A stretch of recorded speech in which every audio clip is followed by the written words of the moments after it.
Good morning, everyone.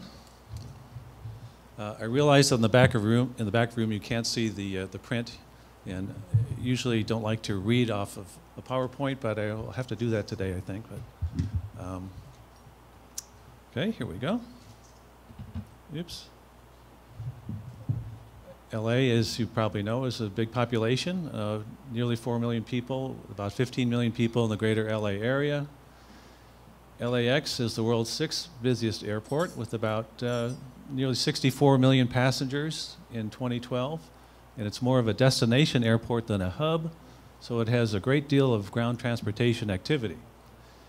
LA DOT has a taxicab regulation division,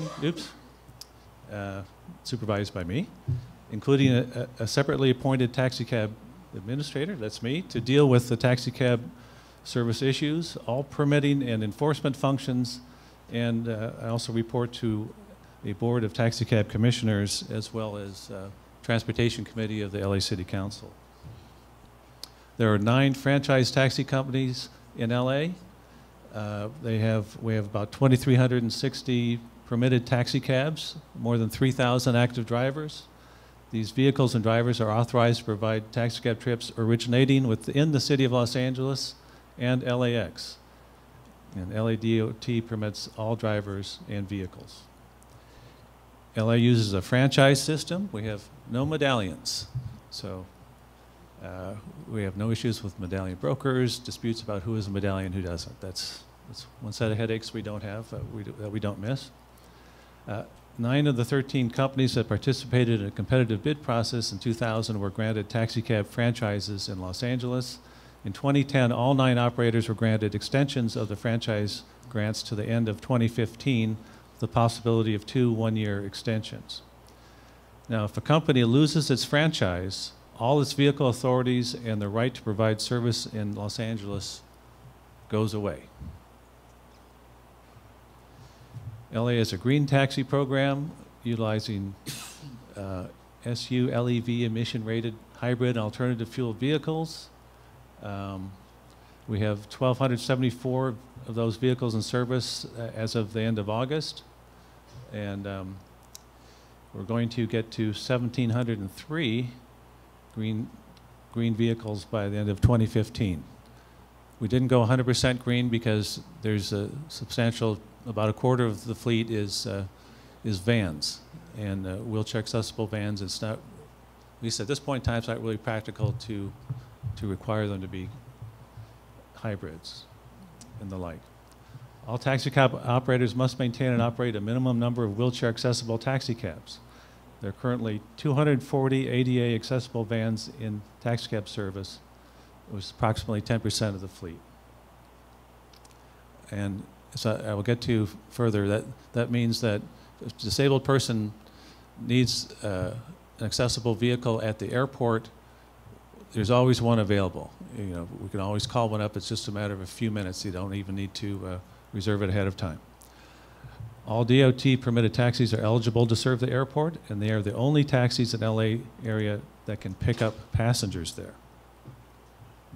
And there's no way you can see the taxi cab rates way in the back of the room, but our flag drop is $2.85 and 30 cents for each additional 1/9 of a mile. We have a $4 surcharge for trips originating at LAX.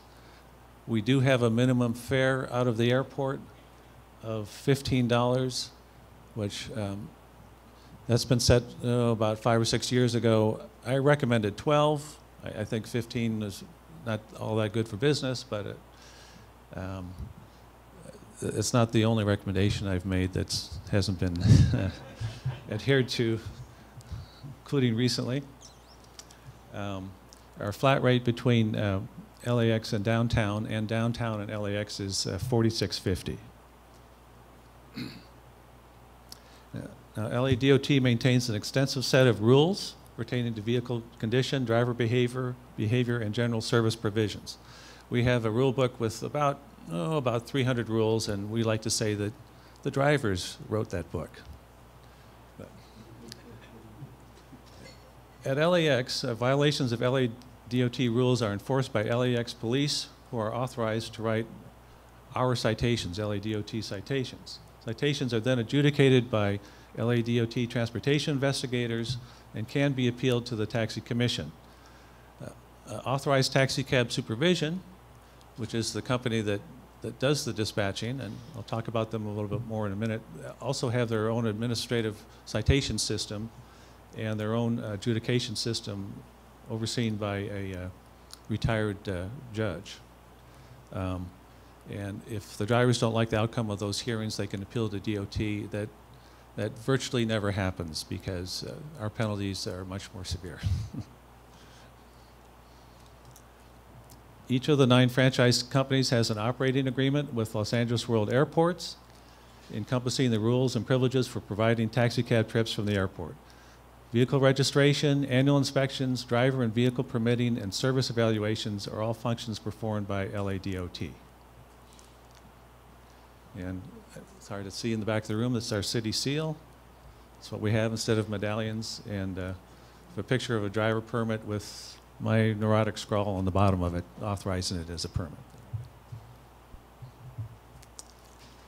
LADOT, we frequently communicate with the airports on taxi-related issues, including current vehicle and driver eligibility, green taxis, the minimum fare from LAX, the flat rate between LAX and downtown, the LAX surcharge amount, which is passed on to the public, the problems of drivers working too many consecutive hours on their airport day, consumer complaints, driver working conditions, public relations, and many other topics. LADOT investigators will often hold vehicle inspections, testing, and surveys at the LAX holding lot. And whenever a vehicle becomes ineligible for service due to condition of a driver status, the information is forwarded to LAX for removal of Airport Service Authority. And that's really our big hammer at LADOT is we take a cab out of service, and if they can't operate at the airport, then they definitely come back to our office to resolve whatever the problem is. The LAX dispatching system is managed by Authorized Taxi Cab Supervision, which is a nonprofit company run cooperatively by the 9 taxi cab companies. It has been in place in its current structure for about 30 years. And because it's run on a nonprofit basis and run very professionally, it has withstood competition in bid processes for years after years after years. Each LA taxi cab is allowed to work the airport 1 day out of every 5 days. So we have no such thing as a full-time airport player.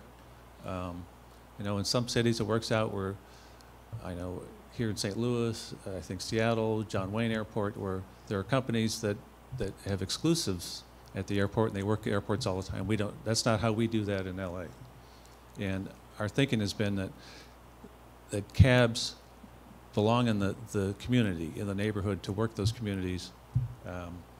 But the airport is a very lucrative place for them to work. The drivers in LA will tell you they make half of all their income from their 1 airport day, 1 out of every 5 days. When cabs are placed into service, they're given a designation of either A, B, C, or D.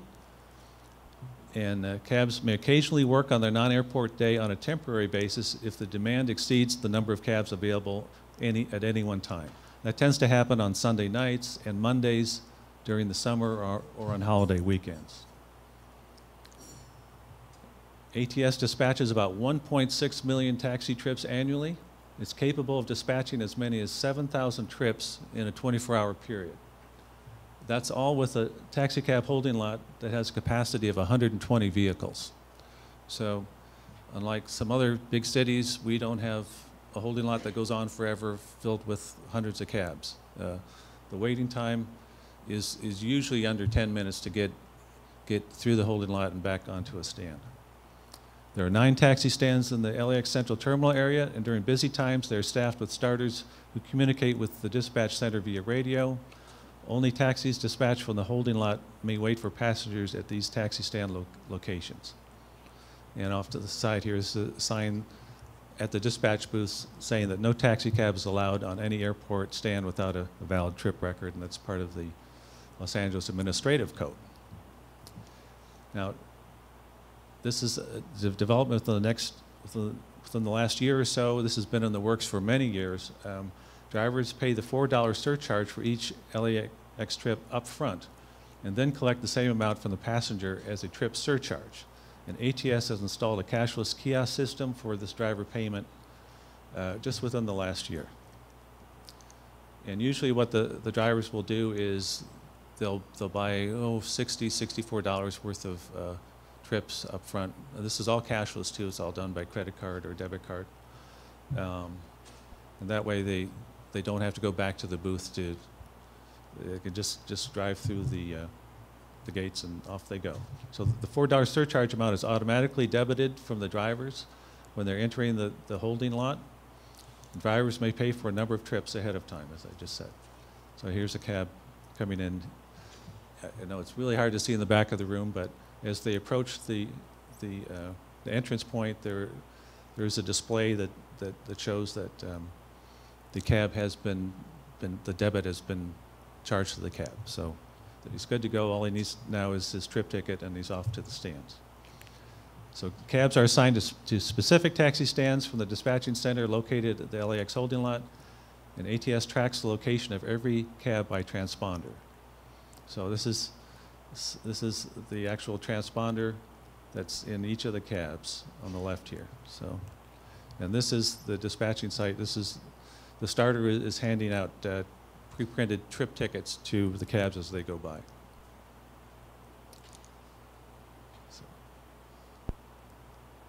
And this is the kind of the control booth at the dispatch point.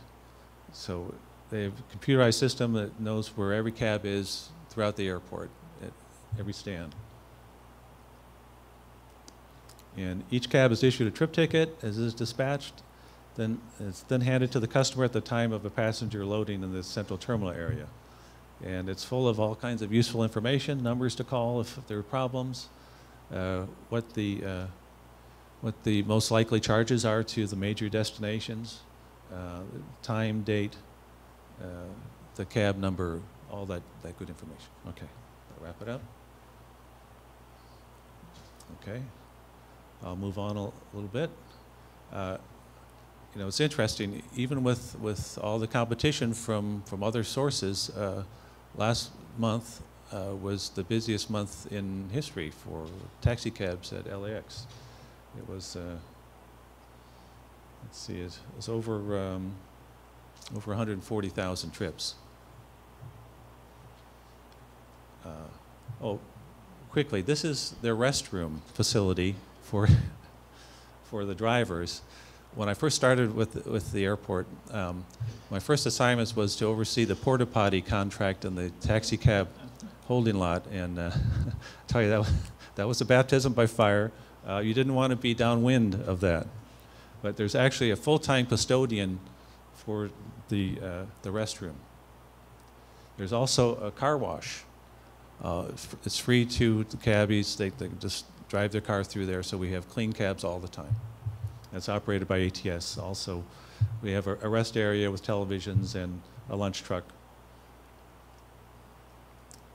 And this picture here is a stampede when they open the airport up to everyone's airport day. For some reason, we use the term pink. When it's code pink out there, they come in. There's some of the drivers do wait at hotels off the airport on given days in anticipation that they're going to be able to get in on their non-airport day. Okay.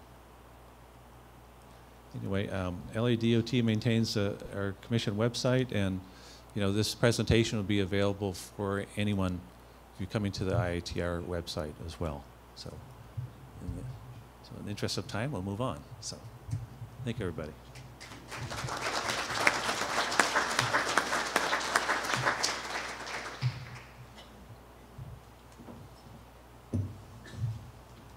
Tom, thank you. I think, Karen, if you go ahead and queue up Bowers' presentation. We have sent a lot of people out to LAX to look at their taxi cab operations. As a matter of fact, LAX asked me a few years ago to analyze their taxi system. Were there better ways to do it? So we compared that with 10 other major airports, and the result was obviously moving 6,000, 7,000 people per day off that curb, you've got the best system operating. And it's the best system for the community because, as Tom says, the rest of the days, those cabs are out there serving, adding value to their permit, they're serving the community.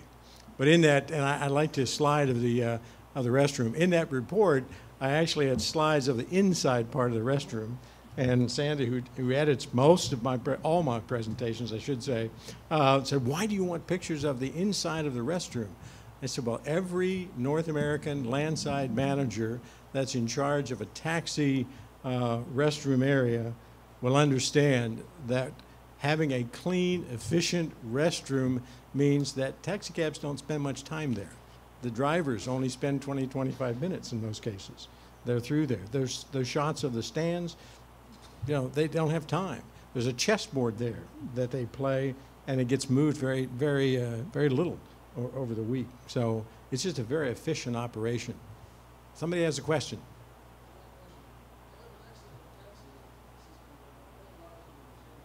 They're very lousy in the what? Limousine. In the limousine market. Lousy limousine system. Didn't look at that, so we'll have something to go back and do. Let me turn now to somebody that I dubbed RR, and that is a reluctant regulator. Larry Bowers is a longtime manager of landside at Salt Lake International Airport.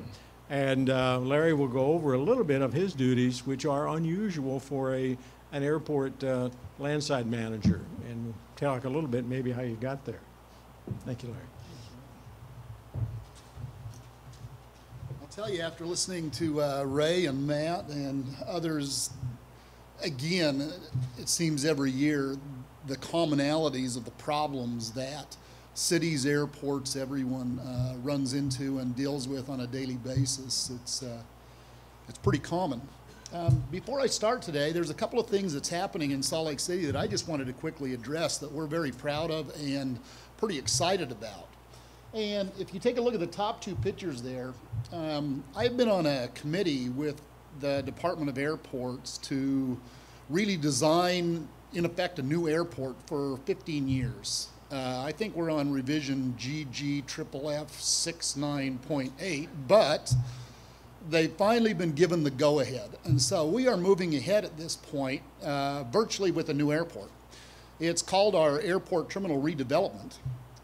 It'll be a 10-year phased operation at a cost of about $2 billion at this point. And so we're moving ahead with that. The phased approach, like I say, $2 billion. Some of the things that sets us fairly unique and will give you an idea of what I believe an extremely well-managed airport. The airport has $650 million of that cost that we've got taken care of. And at this point, I don't know how many people can say this, but our airport operates at zero long-term debt and has for quite some time. It goes from our old airport here on the left, existing, and some of the reasons for that is that our Terminal 1 is 50 years old at this point. You can only paint a pig so many times, and sometimes when you strip the paint off, the infrastructure underneath just becomes so old it has to change. In addition, the airport was really designed to handle about 12 million passengers. Salt Lake City has ran as high as 23 million, and we average, I believe last year was 21 million passengers. So we're kind of busting at the seams. Single level roadway systems, trying to keep things running is difficult and not cost effective at that point. If you look down here on the bottom to your left, we have new light rail that started operation at the airport in April of this year. It's operated by our Utah TransAd Authority, which operates all light and heavy rail and all of our busing systems for the state.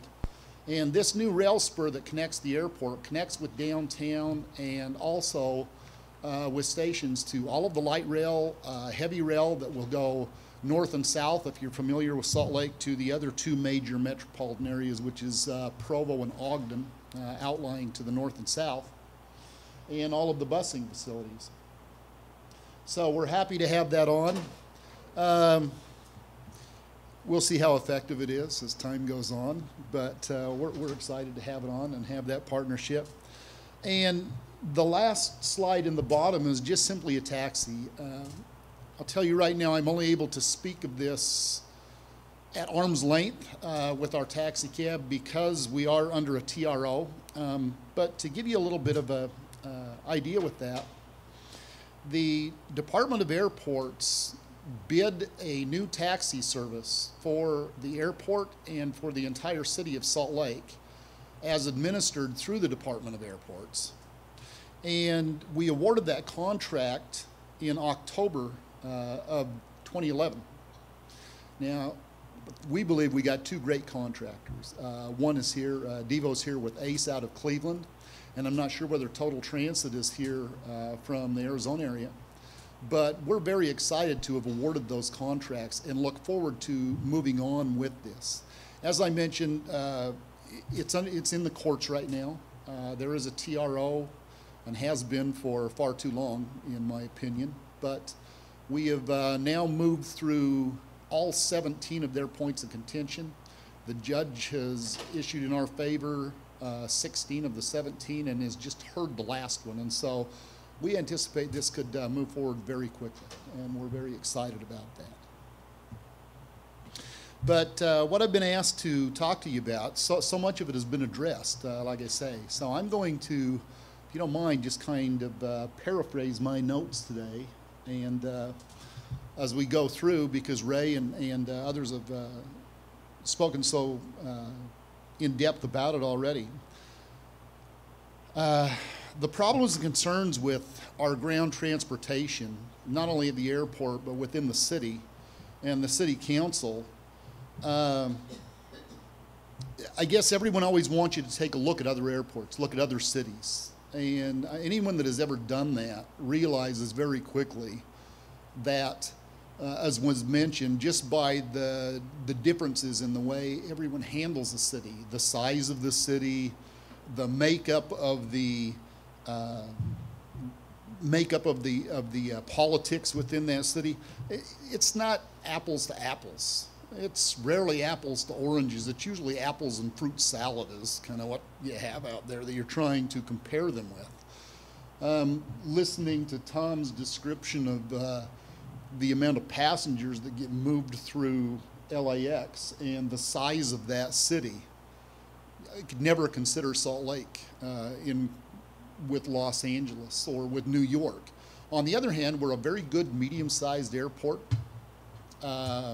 We run a hub with Delta and Southwest. The city itself is a growing and vibrant community. Here's some of the city facts and airport facts of Salt Lake. And it does play into the conversation and into how we decided to do what we do. Salt Lake City is obviously the capital of Utah. The airport is a division of Salt Lake City. We run a mayor and city council form of government in Salt Lake. The airport is airport director and has an airport board. Our airport is ranked 25th in America, 21 million passengers.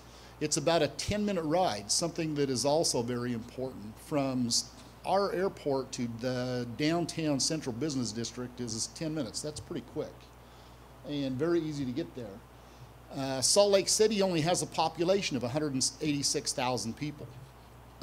But during any day, business day, that doubles with the folks in town.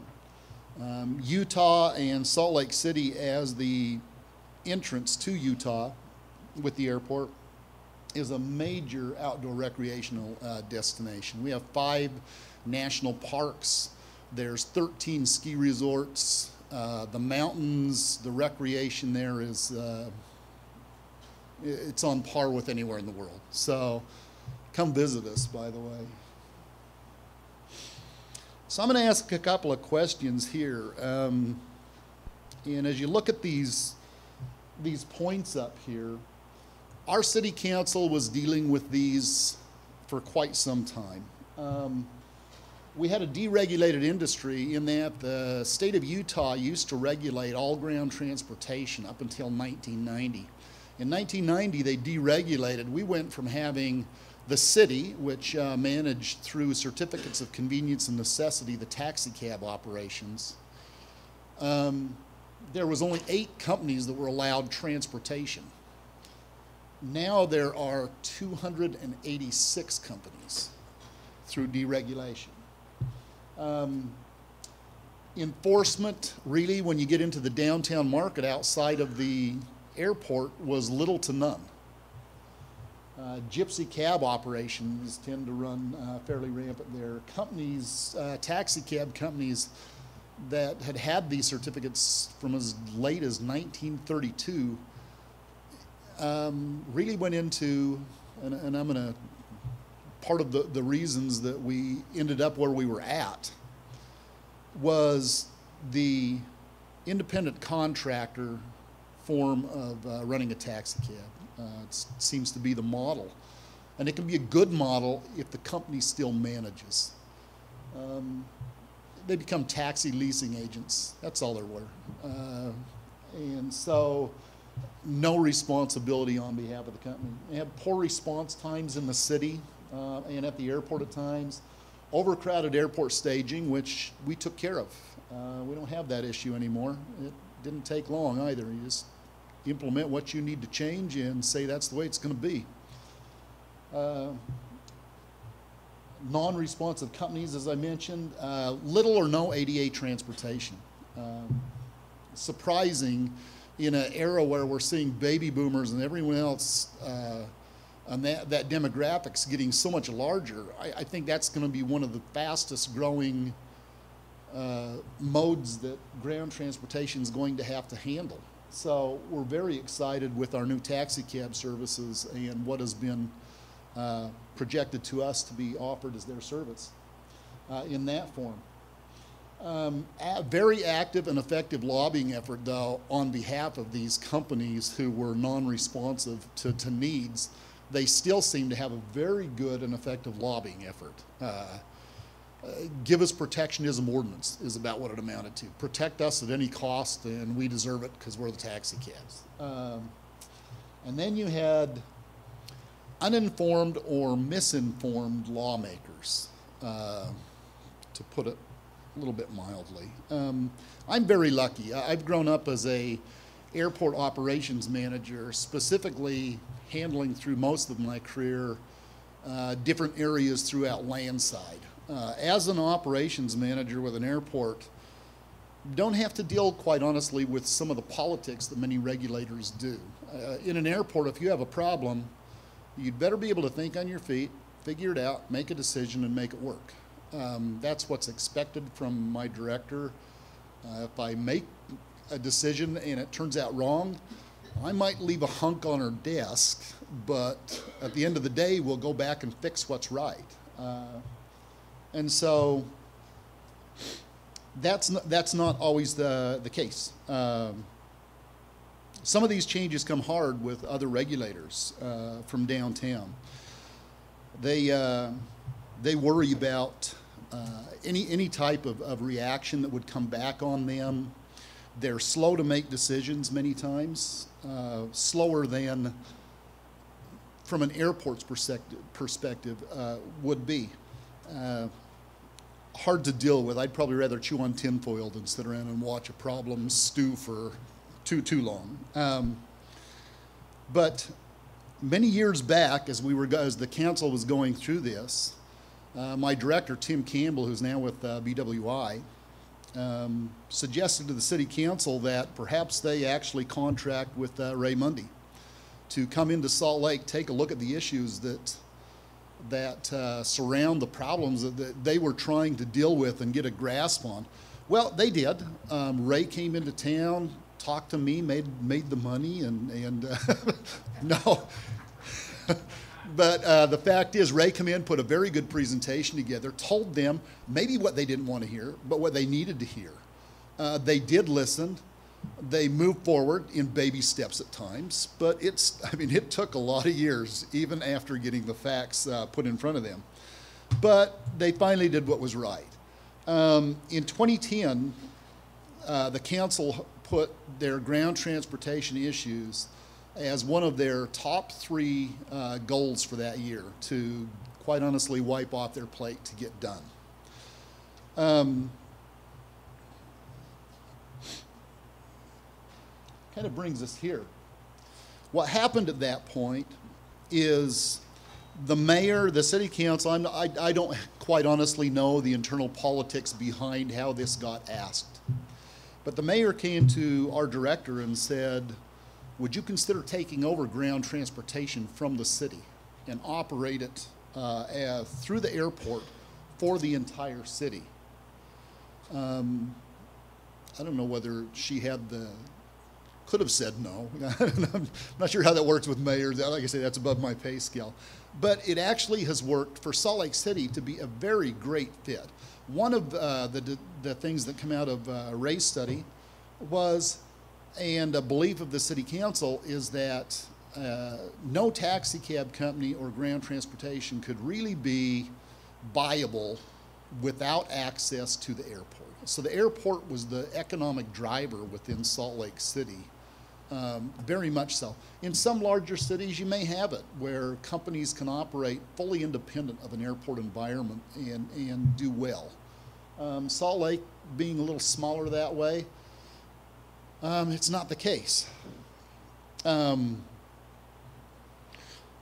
we decided to take that on, and the director agreed, we had a 3-month window to put a plan together and move that legislative process ahead that needed to happen.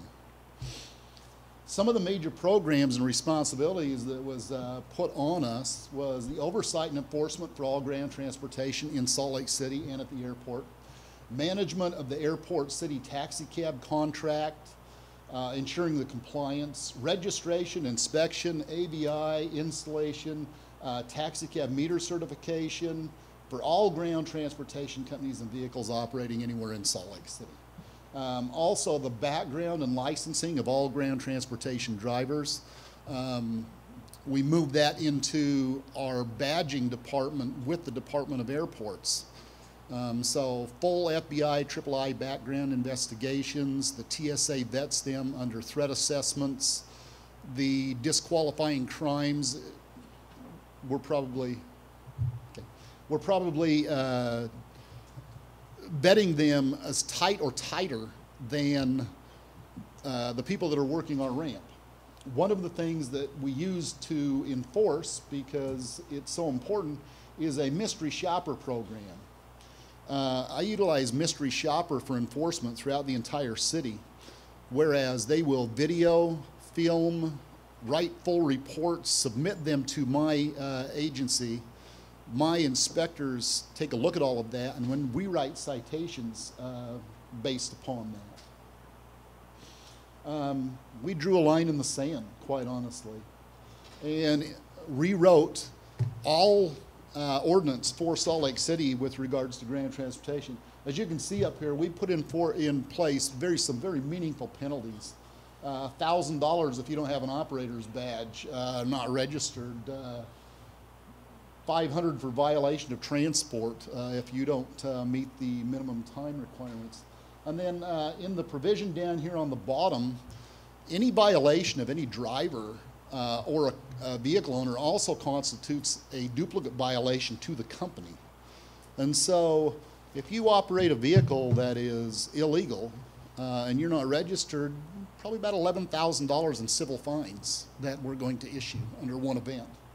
And the courts have upheld it. It's been very successful at this point. But nothing happens without the big dollar sign. And one of the other big benefits to this, as you can see, there's really no budget impact.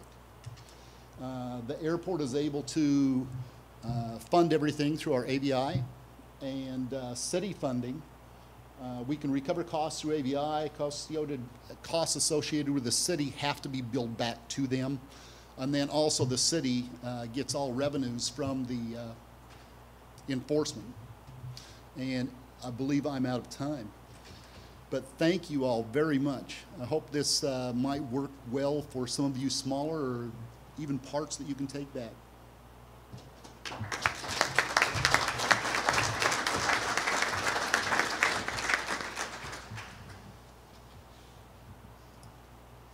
turned around and said, "Where's Matt?" Our next speakers are from Abu Dhabi, but I did want to comment to Larry, what's the maximum fine that a driver and a owner could have for operating illegally at your airport in the city of Salt Lake? All civil fines, but they would amount up to about $6,000 for the driver and $6,000 to the company. So $12,000. Single event. In a report, you write such things that fines should be significant or substantial. That is an airport's definition of substantial fines, without a doubt. It is unusual for an airport to have this. There are no airport funds going off the airport, so there's no violation of the Airport Development Act. But it'll be interesting to see how this does operate. It's taken 5 to 6 years to go from a traditional model of regulating taxi cabs to a franchise model. And there are a lot of legal steps. If the state hasn't already approved this, there are a lot of legal steps that most states would have to go through in order to take back its permits. So it's not an easy or light process. Our next speakers are from Abu Dhabi, and Matt was here and said, no problem, I'm going to introduce them. So unfortunately, he's not here. But I know a little bit about the fact that they have quite a bit of control, and they have both regulation of the city and the airport. So gentlemen, I don't know which one of you are to speak. Could you please introduce yourselves? Thank you.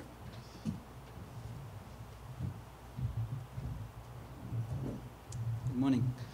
My name is Yousuf Madani, Director of Call Center and Customer Service. We'll take you through a small video to know about Abu Dhabi.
Abu Dhabi is the capital and the second largest city of the United Arab Emirates in terms of population and the largest of the 7 emirates of the United Arab Emirates.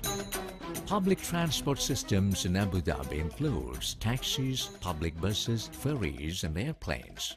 Getting around in Abu Dhabi has become more convenient with the introduction of a high-standard, world-class taxi transportation system in the Emirate of Abu Dhabi. TransAd, the Center for Regulation of Transport by Hire Cars in the Emirate of Abu Dhabi. TransAd is a corporate body enjoying financial and administrative independence and a complete legal status to operate under the guidance of the Department of Transport of Abu Dhabi.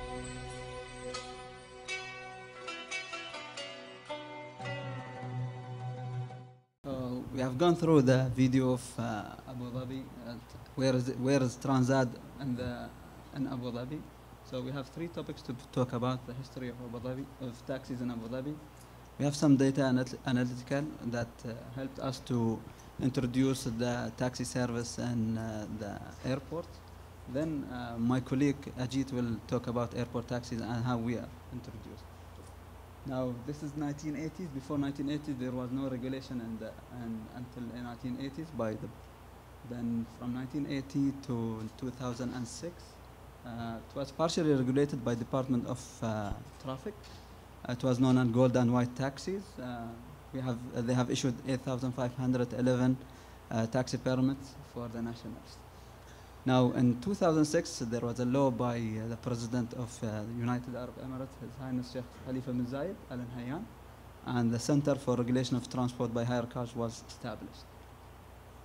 Now, we have challenges for the reformation. We had 8,500 taxi owners to convince them to take out the old taxis and replace them with the new taxis. Above 10,000 taxi drivers with 22 nationalities. We had to handle the existing taxi drivers and to change the taxis from old vehicles to new vehicles. Now, what we have done to take that challenge, we have created a beneficiary fund. The value of the taxi permit was, we have set it to 100,000 dirham. And we have a very good compensation, 1,000 dirham for 25 years. And it costs yearly around 102 million dirham, which is 27.8 million US dollar. So then we have introduced 7,147 taxi permits to 6 franchisees companies, and the monthly levy from the taxi companies 1,250, and it will go to the fund. Then we will compensate to the taxi owners. This is the introduction of the silver taxi in Abu Dhabi, 2007. The services, roaming taxis, lady taxis, family taxis, special need taxis. Still, airport taxi is not launched. It will be launched in October 2013. Now we have some data analytical. We have 7,147 taxis, 63 million trips per year, 126 million passengers. We have a centralized dispatch center for the 6 companies. We are doing around 150 to 200,000 booking calls per month. We have average waiting time is 6 to 8 minutes. We have customer satisfaction is 74%. We are still working on it in order to make it above. Taxi availability, this is some analytical data from our system, centralized system. We have reports coming to our main data reporting system. It's all regularized by our TransAd. These are trip behaviors, taxi utilization. We are doing around 88 to 89% of taxi utilization in Emirates of Abu Dhabi. We are targeting for 90%, which is almost 2% to go to 90%. Passengers, around 370 passengers per month. Accident ratio is around, the average is 0.7. We are targeting for 0.5 per 100,000 kilometers. Customer complaints around 2.7 on average. This is the data for the 2013 year per 100,000 kilometers. We have around 150, as I said, 150 to 200,000 booking calls through our centralized dispatch center. This is where we have introduced a new IVR system in January 2012. The number of drop calls, it was 13%, and now it reached 1% in 2013. This is the implementation, the success of implementation the IVR system in our call center. Now, some efficiency of the taxi service in Abu Dhabi achievements. We have set very hard targets for 2013. For the taxi availability, we have put 90%. We have reached 80%. Overall customer satisfaction 90%. We are in 86%. Accident per ratio 0.5%, which is very challengeable. We have reached 63.63. Number of booking jobs against total trips, we are aiming for 5%. We have reached 2.77%. Successful job, we are aiming for 90% again. We have reached 84%, and we are working on it.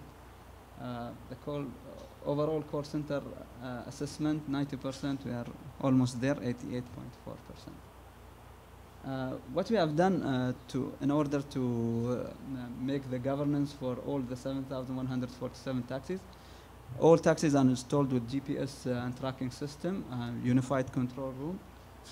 We have a speed limit in all taxis. So if the speed limit in the street is 60 kilometers per hour or 80 or 100, the taxi driver will get a warning message if he's exceeding that taxi limit. He will get a warning 2 times. After that, he'll get a ticket, automatic ticket, and the suspension will be there after if he exceeded 2 times. Then he will get login restriction, and he will not be able to log in again unless he will come to our office for the investigation. We have a zone restriction. We have airport zone. We have different zones. We have around 65 zones in the Emirates of Abu Dhabi. We have a live franchisees performance, driver performance, and also we are monitoring it as a centralized body. This is an example for each franchisee can go to their system and check their numbers and what are the percentage if they have achieved or still they are not achieved. In June 2013, we have introduced special need taxis and for the Emirates of Abu Dhabi, and it's a Mercedes-Benz Vito race roof. Now taxis at Abu Dhabi in the International Airport. I'll hand over to Mr. Ajith. He will give some analytical data for that. Thank you.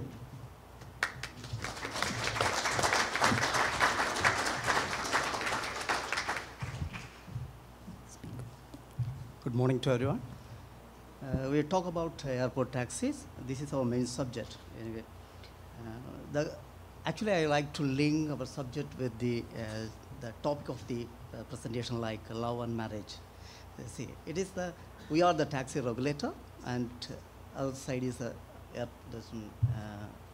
airport authority for the ground transportation. Just I will go for, this is about airport. Here the new one, this side, left side, you can see the new airport, they are under construction. It will be complete in a couple of years. If you see, till 2009, there was no, we are the regulatory body, we are not in love with airport authority till 2009. The airport authority had an agreement with some of the few limousine operators to have a taxi service, like a taxi service. It is not an exclusive taxi service. It is a limousine operation from the airport. Therefore, already they tie up with 3 limousine operators for the pickups. But sometimes they allow the old taxis to get in during the peak hours. Other than that time, only the limousine operators are able to pick passengers from the airport. But we saw that these taxis are not licensed by us, or the drivers are not permitted by the TransAd. Therefore, in 2009, we have initiated a dialogue with the airport authority to have an exclusive taxi service in the airport. We had a lot of debate on that. Then finally, we convinced, everyone was convinced. There was a compromise between us and the airport authority. Then we decided that airport authority will not renew the contract with the limousine operators. Then we introduced the silver taxis. Already the silver taxis are in line with the city. Therefore, we said, okay, old taxis will be phased out from the airport. We had to introduce the silver taxis. They agreed. Then only the licensed limousine operators are allowed to pick a passenger from the airport. Therefore, it is partially, now it is regulated in the airport. But in 2009, there is a strategic decision taken by the regulatory body for us, stating we need to have a very exclusively taxi service in the airport. Therefore, actually our operation is, as you know, it is a franchise model taxi operation. It is a privatization. We will not, as a government body, we will not invest any money on this operation, only we will regulate. Then in order to attract the bidders, or in order to attract the companies to participate, that business should be feasible for them. Therefore, before we go into bidding, what we did was, we did a lot of analytical study whether the project will be feasible based on our condition, terms and conditions. Therefore, first we studied about the taxi demand, because already our taxis are operating in the airport. We have a very huge data for 2 years. Data was with us. Therefore, we could able to analyze very detailed on the demand, how it is. Therefore, this chart shows about airport taxi, hourly basis, how it performed. You can see this one. Then we did another study about trip and distance. What would be the average running distance of each taxi? It found that 93% is less than 40 kilometer distance. Then we did a study, what is the duration it will take? This is less than 28 minutes it will take to complete a job, is an average. Now we come to the demand supply, because this is a very important part, is to identify number of taxis required to operate. Therefore, we identify, what we did was in the peak hours, we stimulate the data into the system and to see, okay, suppose a trip starts from a particular time, what time it ends, then particular taxi, what time it will come back. Therefore, we found that within 1 hour time, most of the taxis will come back for another job. Therefore, based on that, we did this study. This is the same graphical representation of the previous one. We found that many of the places it is surplus, and some places there is a shortage. Based on this chart, we decided that as a regulatory body, we decided that we can go for 150 taxis. That is enough for the airport taxi operation. But we did the exercise based on start from the 100 taxis, then 110, 150, 200. We observed that if it is above 150, the business, it will affect the business feasibility. If it is less than, there is a shortage of supply. Therefore, we fixed the taxi fleet at 150 taxis. Now, what is the type of vehicle? Therefore, as a regulatory body, we had a lot of discussions on what kind of taxi should be in the airport. Therefore, we said it should be comfortable to the customer, and the luggage space should be there. Then city image, we had to consider, then the unique features. Based on that, we taken the decision that Mercedes-Benz Vito will be the airport taxis in the Abu Dhabi. Therefore, also we considered, in order to have this green efficiency, we did this Vito taxi with green diesel. It is a green diesel taxi. Okay, it is not a normal fuel, gasoline. It is a green diesel taxi. Now, then we go for the new MDT, that is a mobile data terminal. It is a meter, but it has a built-in antenna. It is a Wi-Fi, navigation, everything will be in that system. Then credit card payment system, it is featured with all the facilities of this one. Now, then we go for the digital roof sign. It is very easy to understand the customer, whether it is a free or is engaged or on call, etc., with the different color combinations. Then we wait for the credit card payment system. The beauty of this credit card payment system is the customer no need to pay extra any cost on this. It will be the cost will be borne by the company itself. It is not by the customer.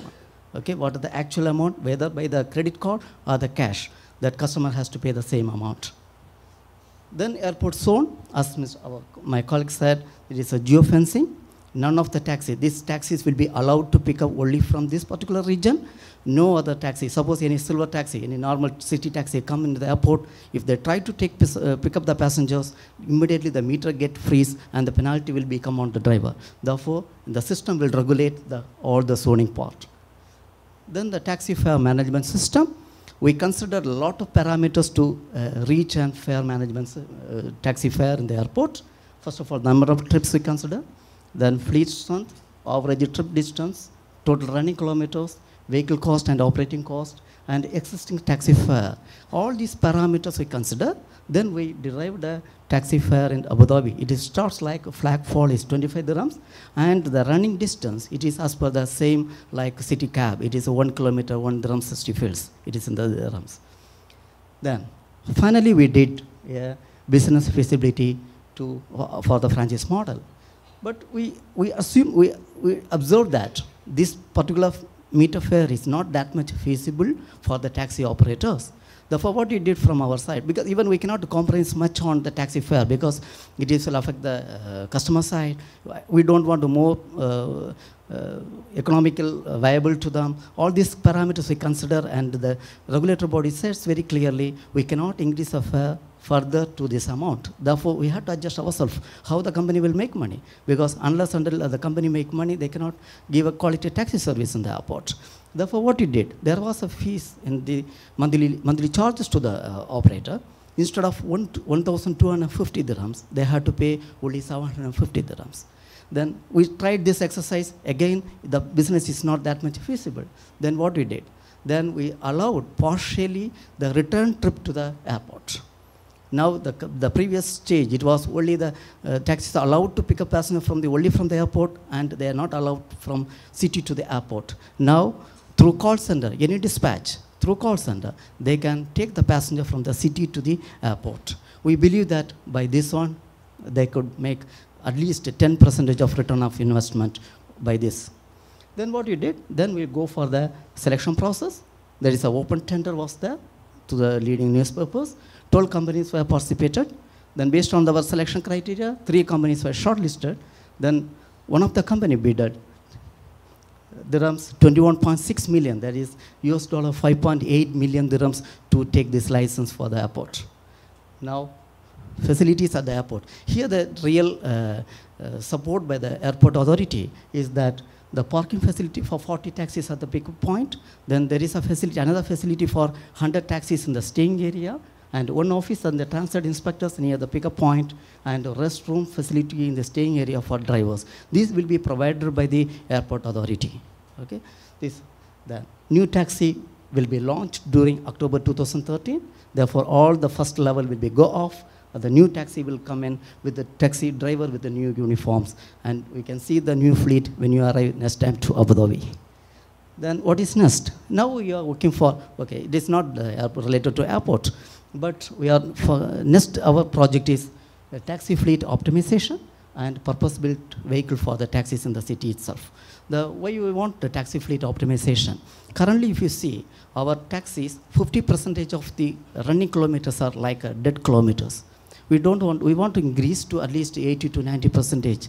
We thought that it is possible only through fleet optimization, because we have a lot of data, huge database we have a very good system in place. Therefore, if we work together based on the scientific formulas to work in place, if we put in the place, then we could achieve the taxi fleet optimization. Before I enter that, I want to see this. There is a heat map we made for the Abu Dhabi. Just to play that one. This is a 3 days data. It's a heat map of taxi operations in the Abu Dhabi.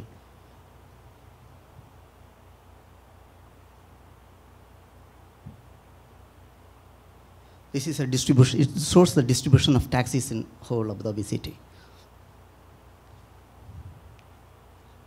By this analysis, we know when the peak hours, when the off-peak, what is availability, what is the potential of the taxis in the city itself. Thank you very much. Thank you very much.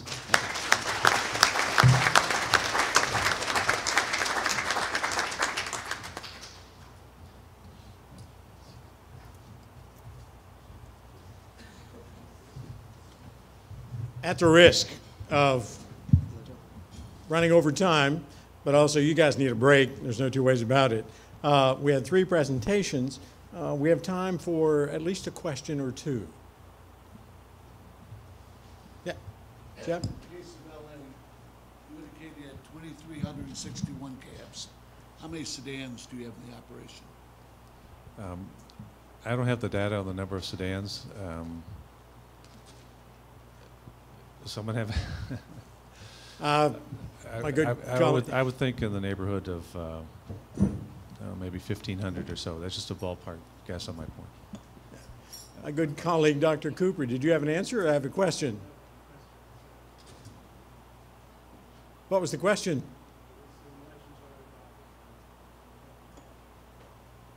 Okay. I was interested in our colleagues from Abu Dhabi. I don't want to jump in terms of anything else, but I'm interested in your illegal operations, if you have any. Do you have any illegals, and how do they impact on your taxi service? Yes, like every cities, even we have the illegal taxi operations in the city. But we have a black market team. Actually, there is a inspection team is there with TransAd. They will go around on daily basis, along with in support with the traffic police and other police departments.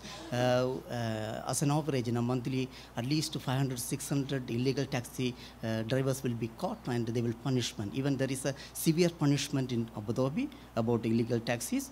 First time, if they caught, then the 5,000 dirhams will be the fine. The second time is a 10,000 dirham fine. Then the third time is the jail and the rest. Okay. That's a fine system that even Salt Lake could approve of. AGTA, by the way, has a firm policy of taking care of solicitors. We haven't been able to implement it yet, but we know what we want to do. Just shoot them.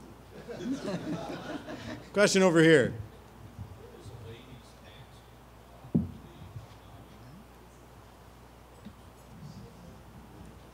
I'll give a short description about ladies' taxis. In our area, it is very restricted for ladies to transfer with male taxi cabs.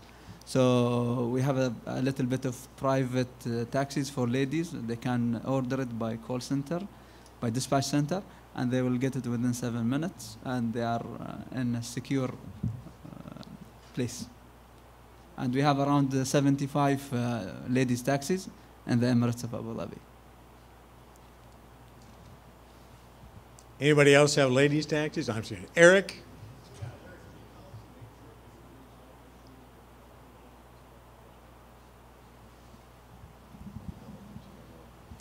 What was the question again, Eric? We couldn't quite hear you. The question is if Larry could tell us what the last unresolved issue is with regard to the TRO. Larry can't. He really can't in his position. I can. Well, maybe I can. I'm still under a city contract. But I can. There were 16, as he said, issues. The last issue is a plea by the current taxi cab companies that the new system would result in discrimination against minorities. That's probably all I could say about it. The judge will rule, hopefully, sometime soon. But at that point, they will begin the operation. It was a case where, to be quite honest with you, as most cities, you're laid out a system of options from patching the current system to some significant changes to what's known as the atom bomb, and that's taking back all the permits. And they took all of 15 minutes to make that decision. And it's taken them 5 or 6 years to actually implement it. So it's not an easy road to go down when you decide to do that. But legally, and I think wisely, just there's not much more to say about that. Other issues, other questions? As I said, you guys deserve a break. Our next